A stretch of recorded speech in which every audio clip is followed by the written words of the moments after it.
أنا حاسة إن أنا بقيت شغالة في البيت ده، مفيش كلمة شكرا، مفيش تقدير. لو ما كنتش عملت الأكل وقمت نظفت محدش أصلا هيشوفني. أنا ضحيت بعمري وصحتي علشان في الآخر أكون أنا الست اللي بتعمل محشي وتغسل هدوم. هو أنا فين من كل ده؟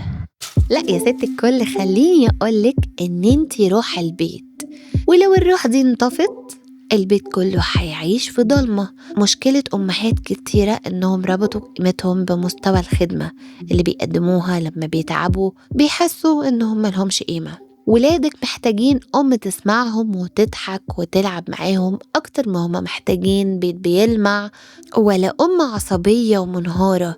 تعلمي تقولي أنا تعبانة، وتعلمي تطلبي المساعدة، واعرفي إن راحتك النفسية هي أهم أكلة تقدميها لبيتك، مش الأكل اللي طعمه حلو.